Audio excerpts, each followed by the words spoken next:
Y es que bueno, Se van anexando los participantes, ya llegamos casi a 30.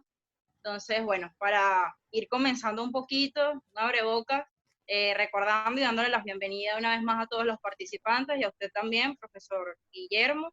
Hablan los jóvenes es un proyecto en donde se desarrollan encuentros de formación y fortalecimiento del tejido social entre organizaciones, partidos políticos y líderes juveniles emergentes en el aspecto político, social y comunitario.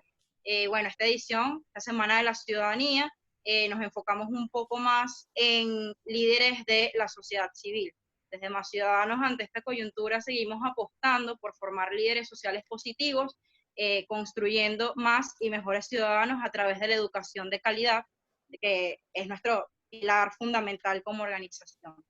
Hoy tengo el placer y el honor de presentar a Guillermo Tela Veledo, un profesor que no solo es uno de mis favoritos como ponentes en temas como el que vamos a ver hoy, sino que también es una persona que nos ha apoyado bastante en iniciativas de Más Ciudadanos y en Hablan los Jóvenes. No es primera vez que lo tenemos acá, así que muchísimas gracias de nuevo. Él es politólogo, egresado de la Universidad Central de Venezuela, llegó a la UNIMED en 2006 y desde entonces ocupó diversos cargos, no solo docentes, sino también administrativos, en la Escuela de Estudios Liberales, donde actualmente se desempeña como director de dicha facultad. Es investigador de la historia intelectual y profesor, como ya lo mencioné, de la Universidad Metropolitana y de la Universidad Central de Venezuela. Entonces, bueno, profesor, sin más preámbulo, muchísimas gracias de nuevo, bienvenido. Y bueno, este es su espacio para informarnos el día de hoy. muchas gracias, Creole, muchas gracias de nuevo a toda la asociación civil, Más Ciudadanos, por mantener la llama del trabajo y de la reflexión viva en estas circunstancias. Sí son momentos de mucha introspección, pero también son momentos en los que debemos pensar hacia afuera. Y una de las peculiaridades de la ciudadanía justamente es que no se vive solo individualmente, sino que se vive socialmente. No voy ahorita a tocar el conflicto entre liberalismo y comunitarismo o entre las diversas nociones de individualismo versus holismo, sino decir que el ciudadano no vive solo para sí mismo. La ciudadanía, al fin y al cabo, es la expresión política de aquello que Aristóteles decía hace 2500 años, que el hombre es un animal político. Y en tanto que el ser humano, el hombre, mujer, sea un animal político, tiene el deber de vivir con sus compañeros, con sus congéneres, con su comunidad, pero también el derecho de participar dentro de esa comunidad y, por lo tanto, también de alcanzar el poder político. En ese sentido, modernamente, la democracia sería la expresión más acabada, la democracia que conocemos modernamente, de esa pretensión. Solo hay ciudadanía plena o ha llegado a haber ciudadanía más plena en nuestras democracias contemporáneas o en los sistemas democráticos contemporáneos, puesto que hay sociedades que fuimos alguna vez eso y ya no lo somos. Y eso de vivir fuera de nosotros mismos también implica una paradoja de la ciudadanía. Hay un autor que normalmente está identificado con el individualismo más radical, que sin embargo a veces suele ser malentendido porque no se le ha leído completo, que es Adam Smith. Adam Smith, el economista o filósofo moral, perdón, escocés del siglo XVIII, quien en su teoría de los sentimientos morales, no en la riqueza de las naciones, en su teoría de los sentimientos morales habla sobre el ciudadano. Yo pensaría, bueno, un escocés, un súbdito escocés del siglo XVIII que no es exactamente ciudadano en nuestro sentido republicano, sin embargo tiene esa pretensión. ¿Y qué es lo que se refiere? El ciudadano es aquel que en la paz está actuando, respetando la ley, respetando al magistrado civil. Y aquel que debe buscar el bienestar de sus congéneres. Eso es el ciudadano, el que respeta la ley y el que busca el bienestar de sus congéneres. La gran diatriba, la gran paradoja que decía Smith con respecto a la ciudadanía es que en ocasiones el ciudadano, por respetar la ley, si la ley está mal hecha, si el Estado que genera una ley genera una ley lesiva contra la sociedad, el buen ciudadano va a tener que rebelarse contra esa ley. Mientras que si el buen ciudadano, para entender un criterio propio, se rebela contra la ley, está actuando en contra de su sociedad. Así que es una paradoja intrínseca de la ciudadanía, que depende de la noción que acompaña a todo ciudadano, que es esta de tener deberes y tener derechos. Si somos animales políticos, dijimos, tenemos el deber de vivir con los otros, porque tenemos además la necesidad de vivir con los otros, entonces el deber de respetar a los otros y el deber y el derecho, perdón, de reclamar nuestras libertades, de reclamar nuestro espacio. En ese derecho es que se suma, en esa conjunción de derechos y deberes que se suma la ciudadanía. ¿Qué tiene que ver esto con estos tiempos? ¿Y qué tiene que ver esto con la pandemia global del COVID-19? Al fin y al cabo, esta pandemia no afecta solo los sistemas democráticos y republicanos. Esta pandemia se origina desde un Estado autoritario. Ya sabemos que científicamente está determinada que es por origen natural, pero sabemos que su propagación sí deriva de la inacción de un Estado, y es algo que hablaremos ya hacia el final. Pero en cualquier caso, es algo que pone de manifiesto el gran reto y la gran paradoja a la que se refería Adam Smith. Si nosotros obedecemos las reglas, estamos afectando nuestro bienestar, estamos afectando el bienestar del conjunto de la ciudadanía, estamos afectando el bienestar general, o incluso si al aceptar las reglas estamos nosotros lesionando nuestros derechos individuales y renunciando a ellos de un modo irreversible.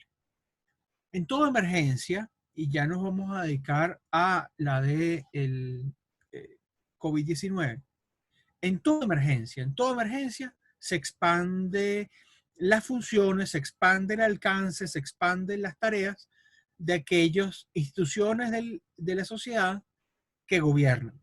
El Estado, los ejecutivos, los reyes, los monarcas, los jefes, los caciques. Siempre que hay un problema, allí donde se bate el cobre, allí donde llega el poder, es donde se concentran las responsabilidades para atender la emergencia. Para eso justamente, más que en cualquier otra circunstancia, es que el poder existe. Así como dicen aquellas letreros en los extintores, en los pasillos de los edificios, en caso de emergencia rompe el vidrio, bueno, en la condición más mínima del gobierno, separando las nociones anarquistas, anarcoliberales, anarcocapitalistas y anarcolibertarias y anarcosocialistas y colectivistas que existen, en todas las teorías políticas, desde las más autoritarias hasta las más democráticas, en caso de emergencia se rompe el vidrio. En caso de emergencia se requiere un gobierno fuerte. John Locke lo planteaba en su segundo ensayo sobre el gobierno civil.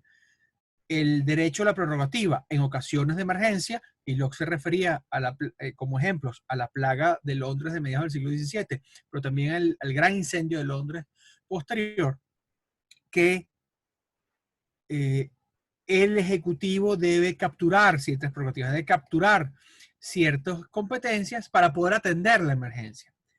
Porque esa es la razón del gobierno, protegernos. Independientemente de la teoría política, esto va a ser así. Pero en las teorías políticas democráticas, esa protección no tiene una razón de ser solo desequilibrada a favor del Estado, que es lo que tienen las teorías del Estado tradicionales o las teorías del Estado absolutista, las teorías del Estado del siglo XVII, las teorías del Estado absolutistas religiosas, las teorías del Estado absolutistas racionales, es el derecho divino de los reyes o el Leviatán de Hobbes o todas esas teorías, pero también las teorías totalitarias del Estado en el siglo XX, que comprenden al Estado como un ser que es superior a la suma de sus partes. Eso es incompatible con la ciudadanía. Nuestra noción democrático-liberal del Estado implica una noción de ciudadanía que establece que el Estado asiste a la sociedad en caso de emergencia, pero que lo hace justamente para que la sociedad sobreviva, para que la sociedad viva, porque la base material de la función estatal, pero además la justificación de la existencia del Estado es la el hecho mismo de la existencia de la sociedad. ¿Y qué es la sociedad? Donde vive el conjunto de ciudadanos en sus vidas particulares y en sus vidas en común, que no van a ser constantemente políticos. Es decir, el comerciante, el campesino, el obrero, el gerente, el cliente, el, las familias, obviamente, los padres, las madres, los hijos, los maestros, las escuelas, etcétera, etcétera, están en la sociedad y comercian bienes, servicios, intercambian ideas y pareceres. Esa vida libre, esa vida fecunda, esa vida que genera riqueza, riqueza espiritual en obras de arte, en objetos intelectuales, etcétera, pero también riqueza material en todo lo que nos asiste para hacer posible todo ese resto de la riqueza, es la sociedad. Justamente porque en toda teoría política se plantea que en situaciones extremas va a ser necesario que exista algo o alguien que tome el control, es que se crean los gobiernos para defender justamente la existencia de esa sociedad. Y esa sociedad está compuesta, por supuesto, por los individuos, pero los individuos no son, como dice ese dicho de ciertas personas amargadas, los individuos no nacen solos y mueren solos, no surgen como hongos en abstracto, sino que viven necesariamente en comunidad. Volvamos a Aristóteles aquí un poquito y pensemos en cada uno de nosotros en nuestra vida. Hoy estamos muchos de nosotros, o estamos, perdón, todos nosotros confinados con nuestras familias, que tenemos nuestra suerte. Y en ese confinamiento con nuestras familias estamos viendo cómo hay una necesidad de interacción, no solo porque estamos en un espacio pequeño, sino por una necesidad de colaboración en tareas que de repente no constantemente.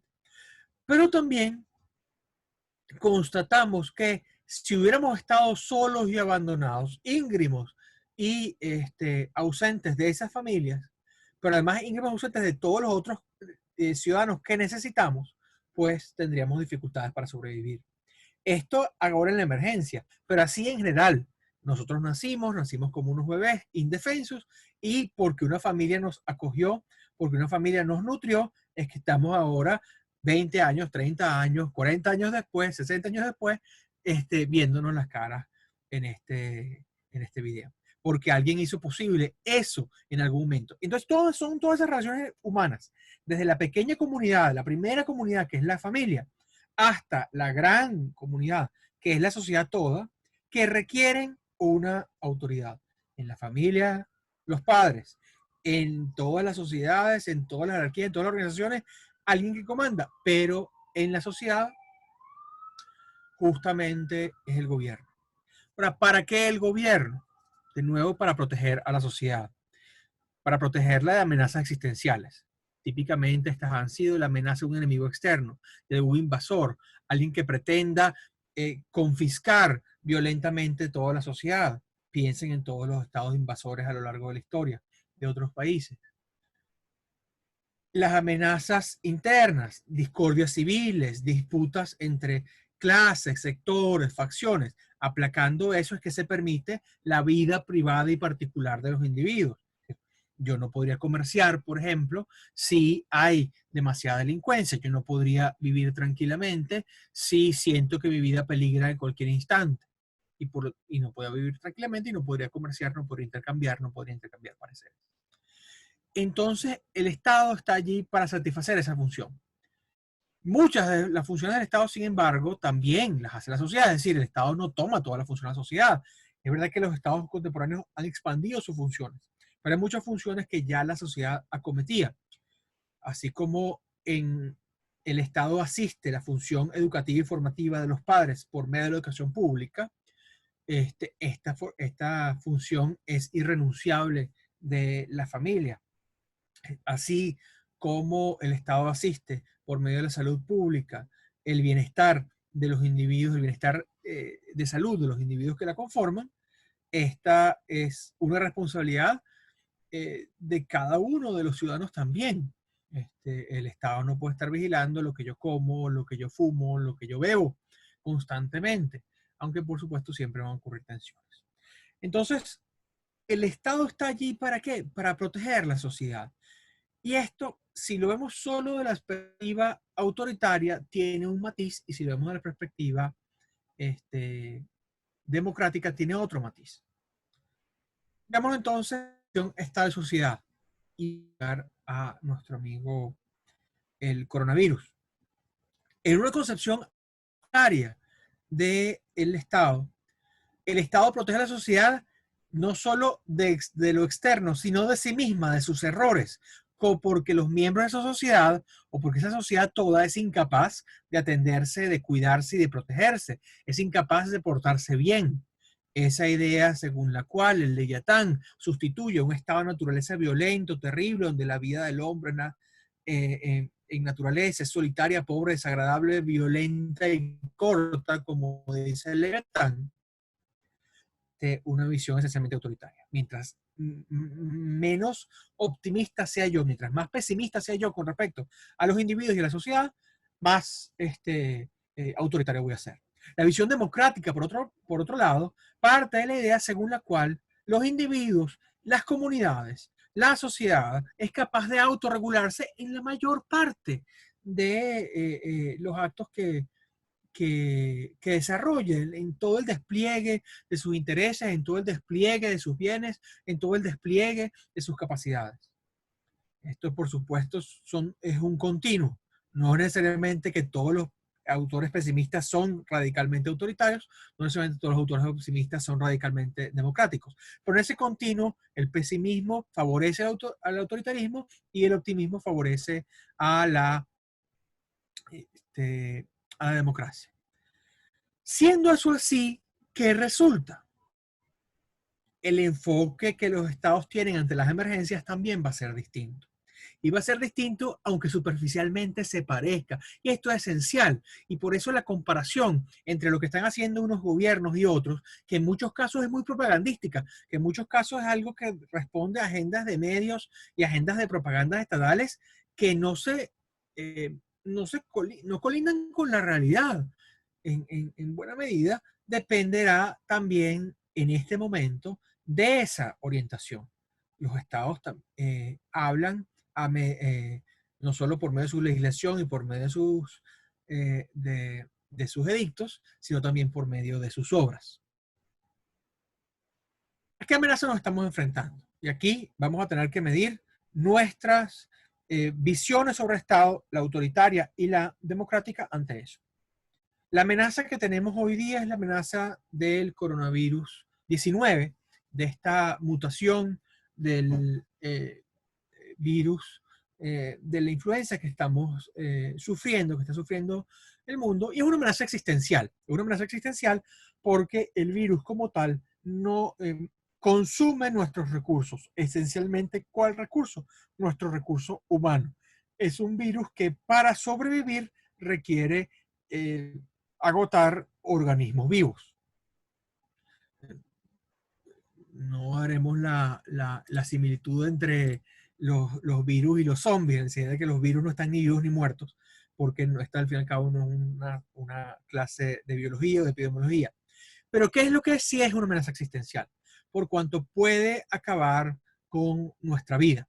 Una amenaza existencial como un evento natural, una catástrofe natural, como un terremoto, un alud, un tsunami, es una amenaza existencial como algún accidente provocado por el hombre, pongamos el cambio climático, pongamos una emergencia nuclear, es una amenaza existencial como el enemigo externo en una guerra o el enemigo interno en una guerra civil.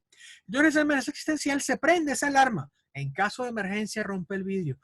Lo recordamos así, pero la actitud va a ser distinta. Cuando rompamos ese vidrio, vamos a tener dos herramientas distintas ante eso. Pero estamos claros que el coronavirus es una amenaza existencial, que tiene diversas implicaciones. Entonces, y cuya amenaza radica no en que sus síntomas son mayores o menores que otras enfermedades, sino en lo exponencial y acelerado de su contagio y, por lo tanto, en lo poco preparados que casi todas las sociedades estaban para enfrentar algo que estuviese mucho más allá de sus herramientas usuales. Esto aquí es lo clave. Esto va a requerir momentos extraordinarios. Extraordinarios que no necesariamente van a implicar que el mundo va a cambiar después del coronavirus. Yo en eso quiero ser más bien sobrio y modesto. Pero sí que la amenaza presente es un momento dramático. Y por eso ha habido alguna retórica que recuerda a otros momentos. A veces el presidente de Estados Unidos, Donald Trump, canalizando a otros presidentes de guerra, se autodenomina un presidente de guerra. Lo mismo hizo el presidente francés, Emmanuel Macron, hace unas cuantas semanas. La idea de pedirle a la comunidad sacrificios en medio de esta emergencia es algo que recorre. Pero hay una gran diferencia entre el enfoque autoritario y el enfoque democrático. En el enfoque autoritario no es una cuestión de pedir sacrificio y pedir comprensión y pedir orientación, sino que de una vez se corta las actividades humanas para la supervivencia de última instancia del Estado. Aquí vamos a tener que hablar de la actitud china al respecto y vamos a llegar a eso en un instante. Pero por otro lado, en la actitud de los países democráticos no se corta, sino que se pide alguna especie de espacio de entendimiento, de comprensión de las sociedades para las acciones que van a tomar. No es que simplemente te digo, haz caso y ya está, sino que te digo, haz caso, por favor, porque esto está por tu bien en estas circunstancias, en estas circunstancias. Una ventaja aparente que tienen los sistemas autoritarios es que no tienen que lidiar con el ruido de los medios y el ruido de la opinión pública. Lo que se dice, lo que se ordena, lo que se dicta del Estado, se hace y ¡pum! Y eso parece es algo de mucho capital propagandístico en este tiempo. Ese capital propagandístico que sí habían aprovechado estados durante estas primeras semanas de la crisis, primeros meses de la crisis del coronavirus. Mientras que los estados democráticos deliberan, tienen oposiciones, tienen sectores sociales que plantean intereses, plantean criterios de conocimiento distintos, etcétera, etcétera. Recordemos aquí un paréntesis, como en el Leviatán, Hobbes decía que una de las cosas que más debía cuidar el Estado era el monopolio de la verdad.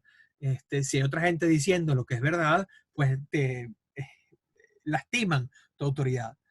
Un Estado democrático no puede pensar así, no puede pensar que tiene el monopolio de la verdad. Tiene que recurrir a la sociedad porque su función está justamente en salvar a la sociedad, en sostener a la sociedad.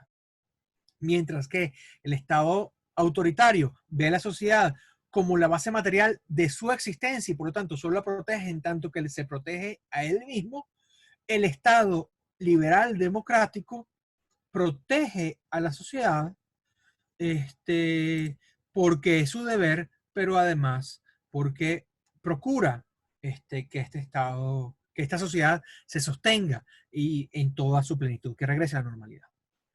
Por eso aquí ha habido una gran disimilitud.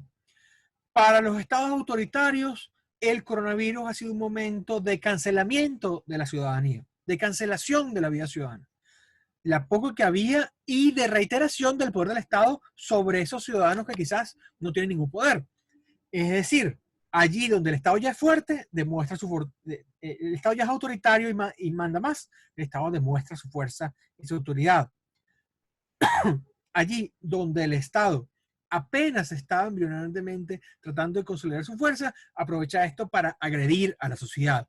En los estados democráticos no. En los estados democráticos es para proteger a la ciudadanía para un mejor tiempo, pero no se puede cancelar la vida ciudadana. Y por eso esos grandes dilemas que tienen los estados democráticos a los que vamos a llegar en un momento. ¿Qué es lo que ocurrirá frente a la actitud democrática y la actitud autoritaria y la actitud democrática? Ya hemos estado hablando durante 25 minutos, entonces que tenemos que ir cerrando nuestra exposición para sus preguntas hacia este objetivo. La actitud democrática ante el coronavirus y la actitud autoritaria ante el coronavirus se basan en dos concepciones del ser humano muy distintas, en las que se distinguen todas las ideologías de uno o cual carácter. Las ideologías autoritarias en el pesimismo antropológico, las ideologías democráticas en el optimismo antropológico. Si yo creo que la gente es sensata, racional, tranquila, que no va a abusar, que no va a saquear, que no va a especular, que se va a portar bien, en general, la dejo ser.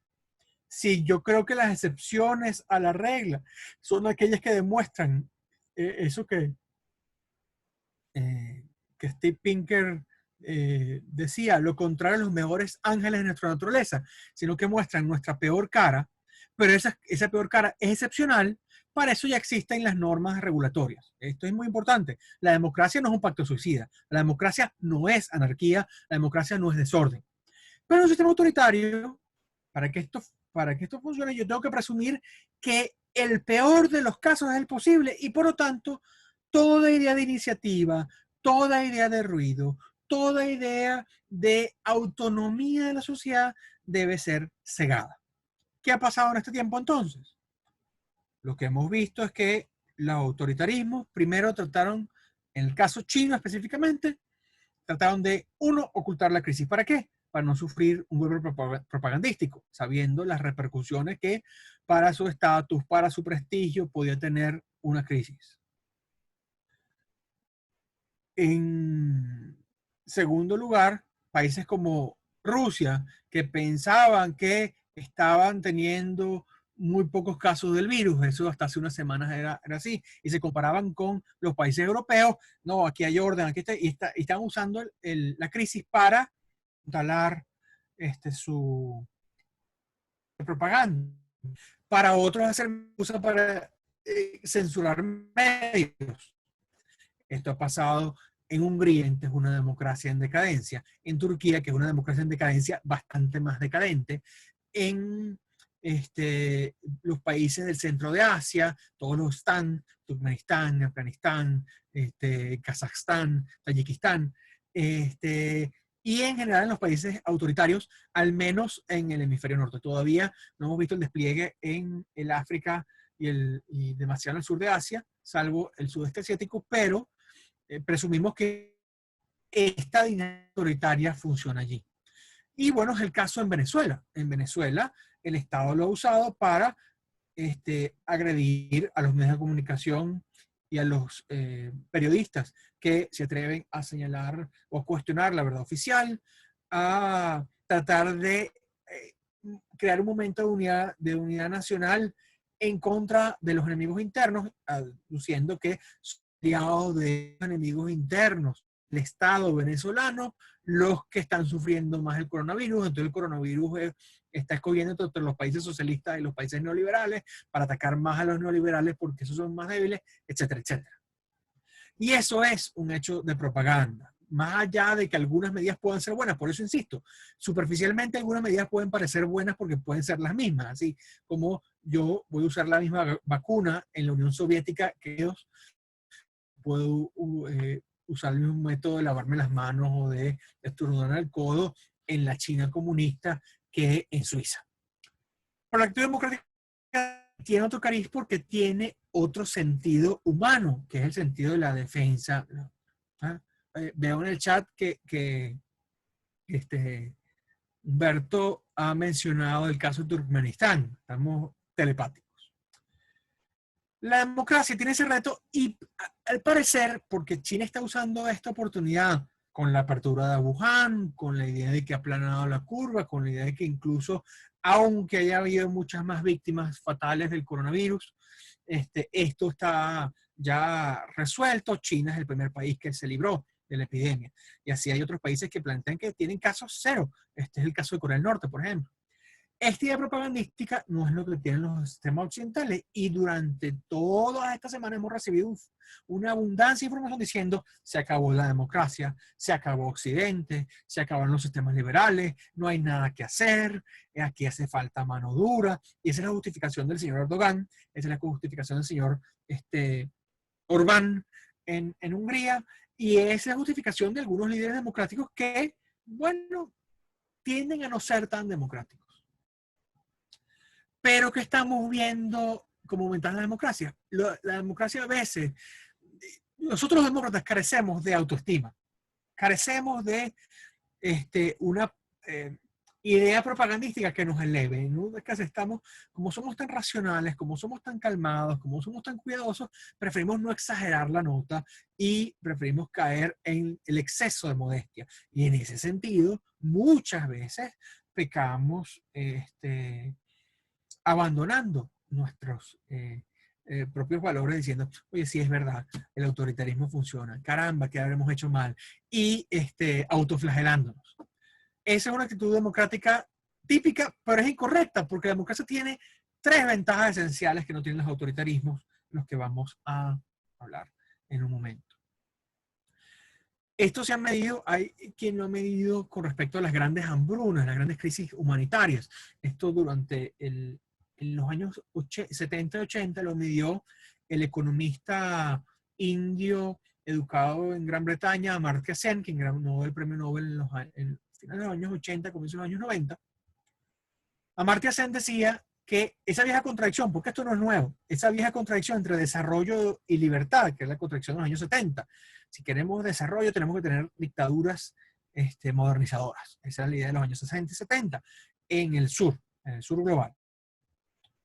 Esa es justificación de la dictadura de Pérez Jiménez en Venezuela, esa es justificación de las dictaduras militares en el Cono Sur, esa es justificación de muchas dictaduras del Mediterráneo, esa es justificación de las dictaduras en África, esa es de la dictadura en Asia.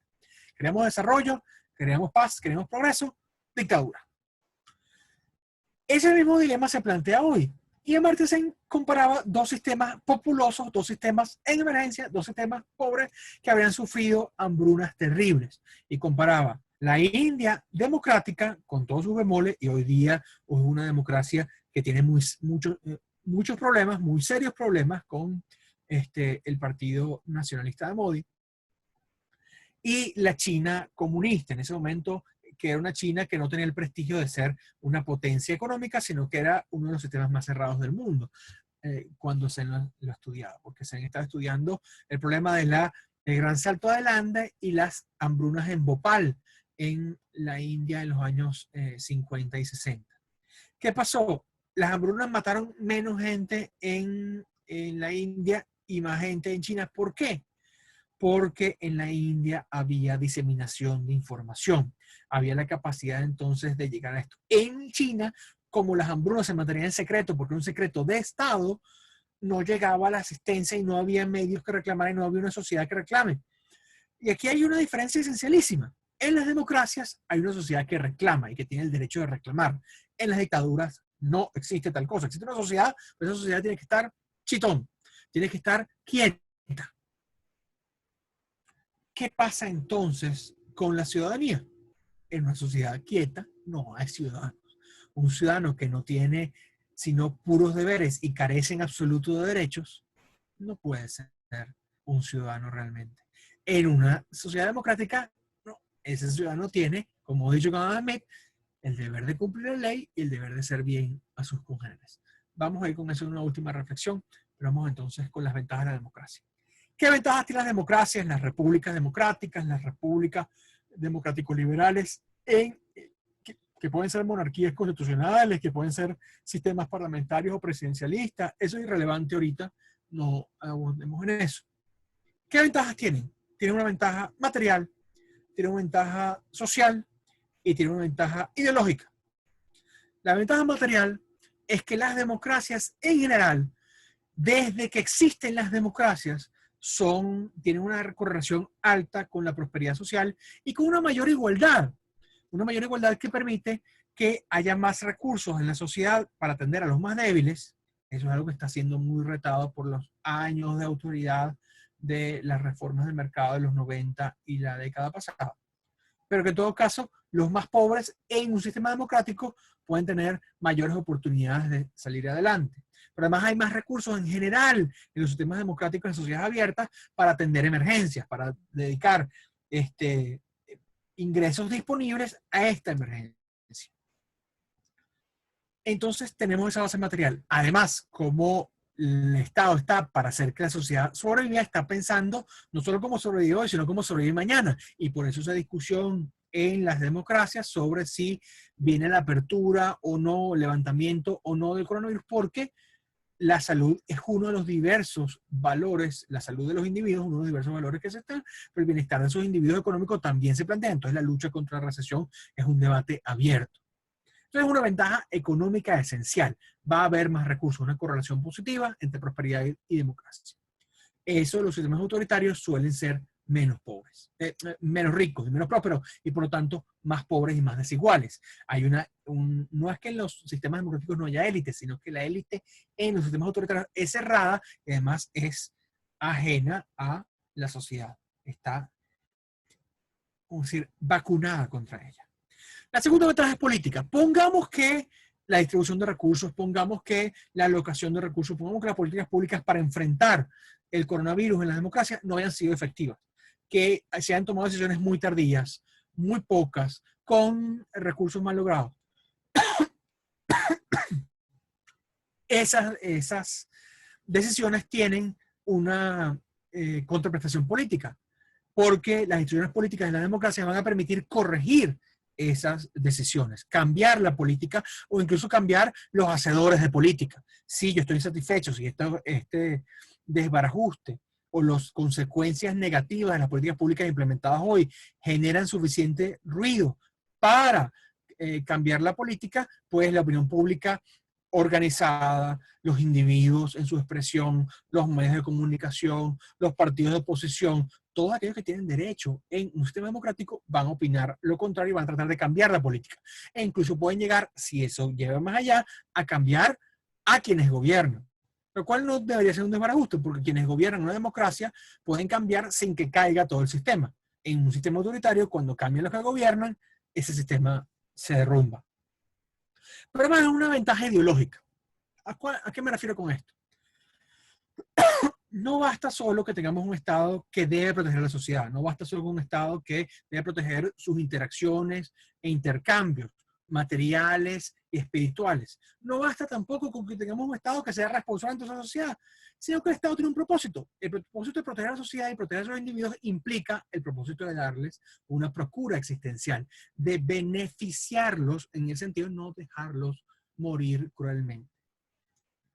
Durante la Segunda Guerra Mundial, los aliados occidentales, las democracias de Occidente, en el discurso de las 4 libertades de Franklin Roosevelt, el discurso base de lo que va a ser luego la Declaración de los Derechos Humanos de 1948, y el discurso base de nuestra concepción de derechos humanos contemporánea, ese discurso de las 4 libertades planteaba que teníamos las libertades frente al temor del Estado agresivo, libertad frente al hambre, porque teníamos que sostenernos materialmente, libertad frente a la libertad y la libertad de movimiento. Esas 4 grandes libertades implicaban la necesidad de estar sanos.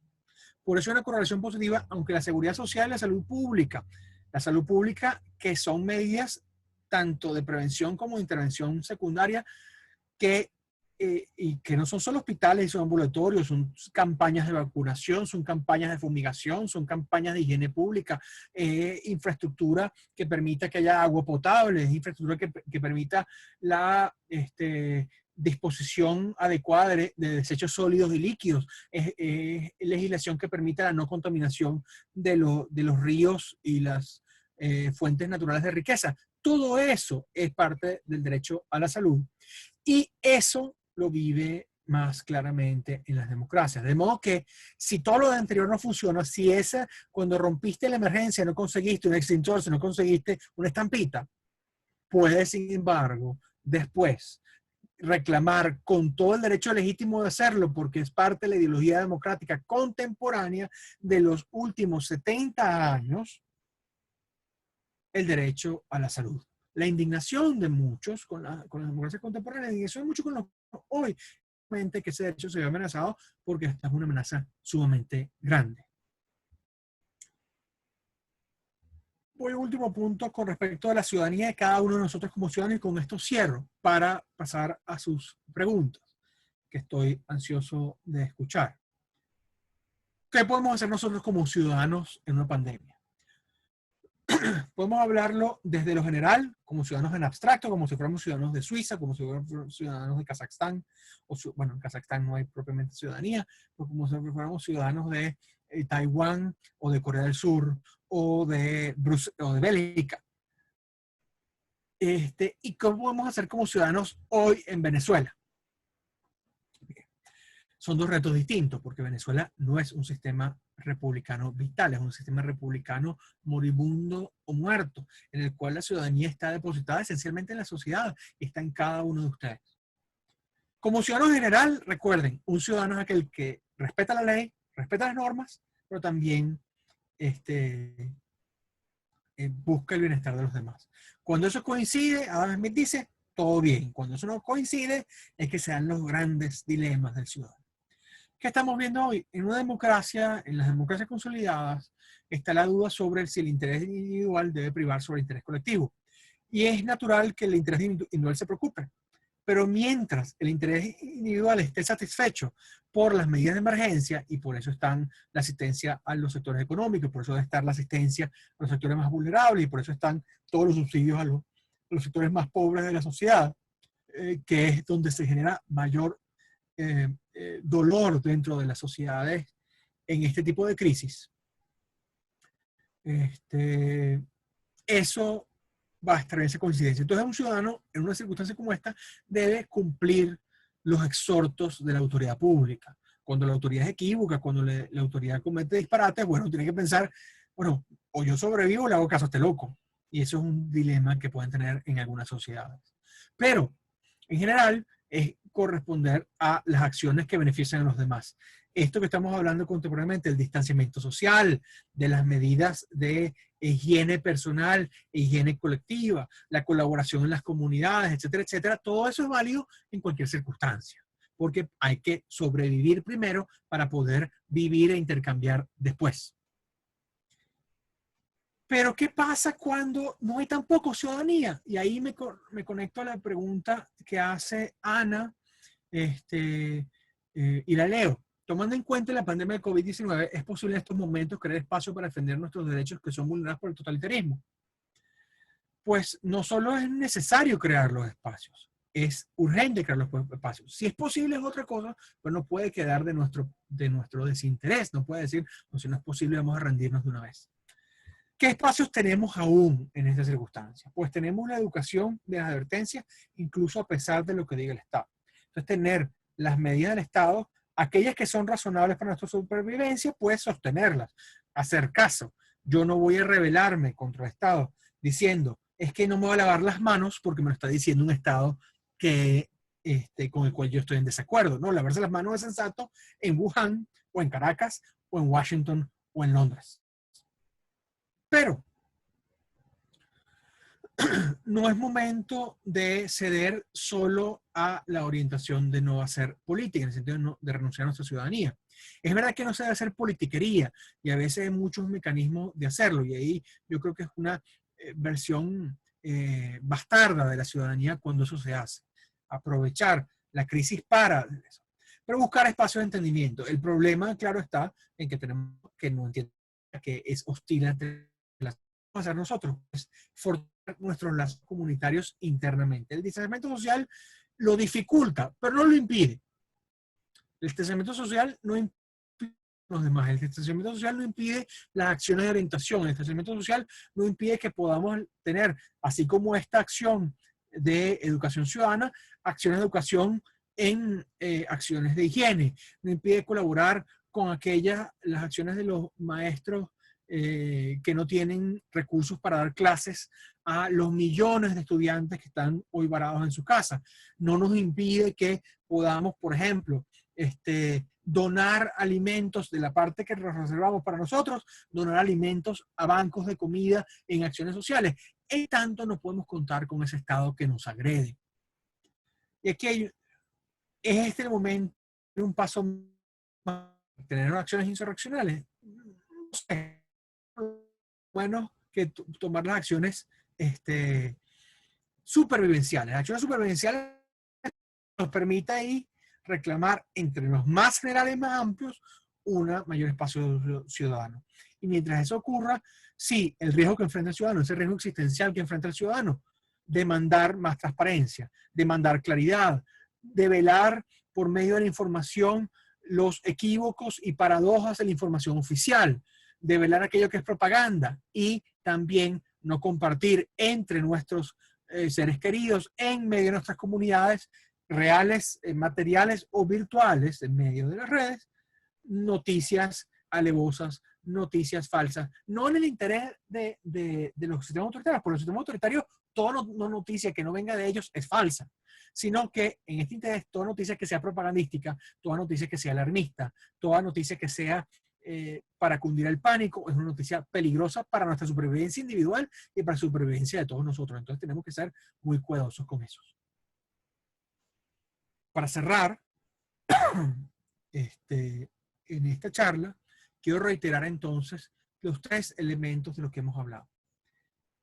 Toda concepción del Estado, en su sentido mínimo, el Estado está para atender emergencias, pero va a ser distinta la concepción del Estado en un sistema autoritario que en un sistema democrático. En segundo lugar, la concepción del Estado en un sistema democrático, en un sistema autoritario, en un sistema democrático, depende de la visión que tengan del ser humano. Allí donde el ser humano sea bien caracterizado, entonces se vea, tenga un optimismo antropológico, el Estado va a ser democrático, va a permitir que la comunidad, va a permitir que los individuos hagan, se desplieguen, actúen, aunque los necesite restringir en algún momento. En cambio, en el Estado autoritario la restricción es la norma porque la gente no sirve para nada. Y si la gente no sirve para nada, yo la reprimo. Esa no es la concepción de los demócratas, esa no es la concepción republicana. Pero además en la república, los ciudadanos, esa es nuestra tercera idea, nos debemos al bien común, nos debemos a nuestras comunidades. Y ahí nuestro interés individual también pasa por el interés de vivir con los demás. Y tenemos que buscar la supervivencia de nosotros y de los nuestros para poder además reclamar. ¿Eso quiere decir que debemos apagar nuestro sentido republicano? No, al contrario, debe estar lo más agudo, porque lo que tienden estas circunstancias es a deprimirse y no puedo permitir que por medio del pesimismo, recuerden que el pesimismo es la droga de entrada del autoritarismo, caigamos en la disolución de nuestras democracias. Y allí donde hay democracias que restaurar y que regenerar, no permita que el pesimismo nos arrope para que el autoritarismo finalmente se haga definitivo. Con esto concluyo esta tarde de hoy. Estoy muy contento de su participación, estoy muy contento de tomando este tiempo para esta charla y de nuevo muy agradecido con la Asociación Civil Más Ciudadanos, Cari Orly y Manuel por atento a sus preguntas. Muchísimas gracias una vez más, profesor Guillermo, por tan acertada ponencia, como siempre, bastante interesante. Nos han hecho llegar los participantes varias preguntas. La primera, bueno, voy a ir mencionando de 2 en 2, según tenga relación, ambas preguntas como estas. La primera es, ¿cree que la pandemia le ha permitido a los gobiernos autoritarios ejercer de manera más fuerte o, sí, más arraigada el poder político? ¿Cómo cree que se ha tratado la pandemia en el país? La segunda dice, sabiendo que el virus surgió de un estado dictatorial, como bien lo dijo China, con una marcada línea de pensamiento, ¿hay lugar para las ideologías en la solución de esta pandemia? ¿O como ciudadanos debemos dejar a un lado toda posición política? Muy bien. Muy bien. Muy buenas preguntas. Con respecto a si esto ha permitido que los estados autoritarios expandan su poder. Las crisis lo suelen hacer, las crisis suelen hacerlo y eso es una de las verdades que la ciencia política plantea, las verdades más tristes de la ciencia política. Mientras estas emergencias ocurren, es el momento en que los poderes autoritarios tratan de zafarse de los controles que los limitan y van a aprovechar esas circunstancias porque los autoritarismos tienen ese instinto, como el famoso dicho, la cabra tira para el monte. Tú no puedes confiar en autoritarios, como el alacrán y la rana, siempre va a picar a la rana. ¿Ha permitido eso? Definitivamente. Primero, la larga marcha de la democracia sigue su rumbo y eso tiene altos y bajos. Veníamos en un proceso de decadencia democrática en el mundo, de reversión democrática de la segunda mitad de la década pasada, un proceso que se ha acusado mucho a finales de esa década y no es a causa del coronavirus, pero es una oportunidad para el coronavirus. Por eso tenemos que estar muy atentos los demócratas sentido.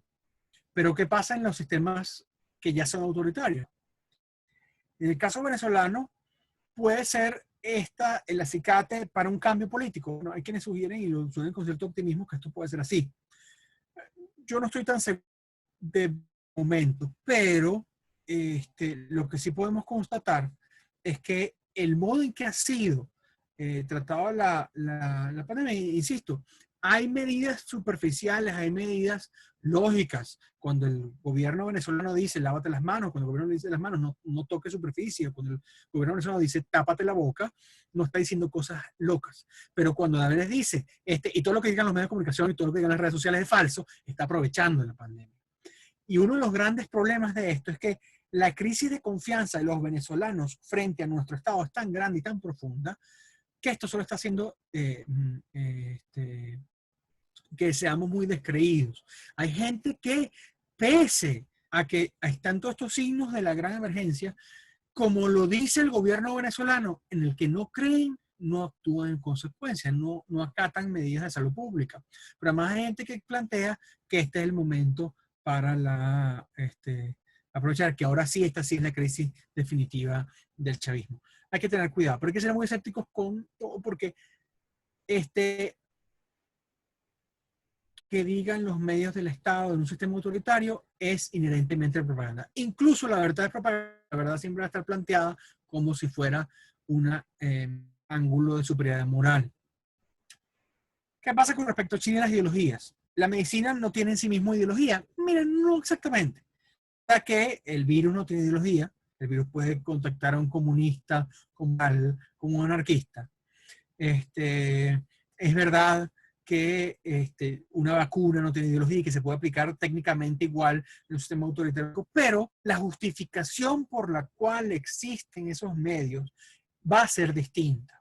Y en las sociedades donde no existe un valor a la vida humana, no existe un valor a la vida individual, no existe un valor a la vida comunitaria, va a costar más o va a ser solo en aras de la defensa del Estado el mantenimiento de ese poder. Así que sí hay una ideología que defender. Cuando reclamamos mayor salud, cuando reclamamos sistemas de seguridad social para aquellos más vulnerables, cuando reclamamos más información, es justamente porque los estados tienen el deber, cuando estamos bajo una ideología democrática, de cuidar a sus ciudadanos. Contesté esas. Creo que le contesté esas preguntas. Si no hay otras más. Sí, profesor. ¿Aló? Okay.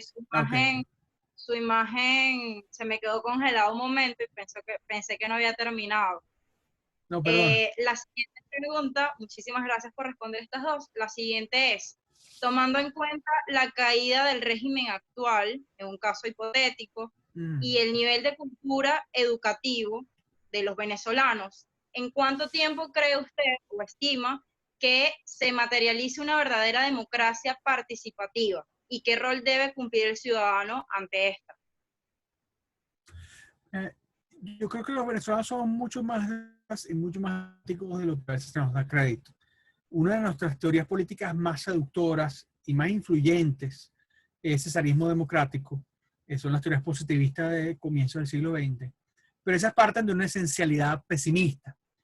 El pueblo venezolano ha demostrado que cándidamente o sofisticadamente es su apetito por la igualdad el que lo lleva a estar a favor de una mayor democracia.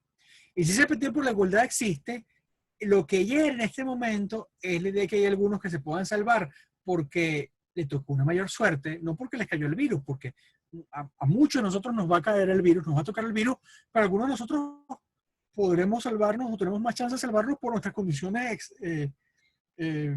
sociales, económicas. Y eso es dramático.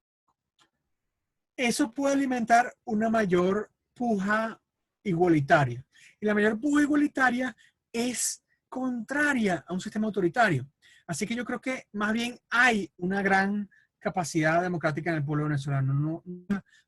¿Qué es lo que hay que proveer?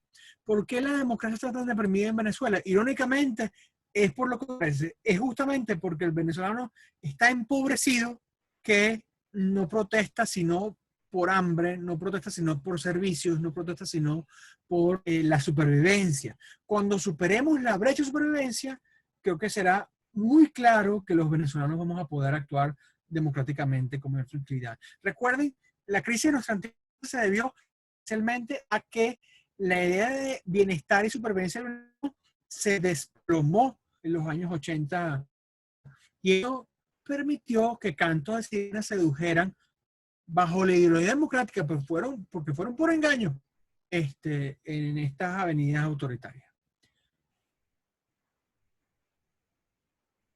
Ok, profesor, muchísimas gracias. Otra pregunta que nos llega, bueno, la hacen como método de comentario, sin embargo, a mí me gustaría saber su opinión, y creo que a todos, y nos redactan de esta manera. En Maringa, Brasil, se terciarizó la gestión de algunas escuelas públicas, entregándolas a cooperativas de profesores con autonomía técnico-administrativa, reservando así a la autoridad municipal la responsabilidad del financiamiento y de la evaluación de los resultados. Es decir, o quiere decir esto, el mundo se está moviendo a políticas públicas inclusivas donde el Estado no es el único capaz de formular y ejecutar políticas públicas, sino que la sociedad civil también está teniendo un rol fundamental o importante ante esta formulación.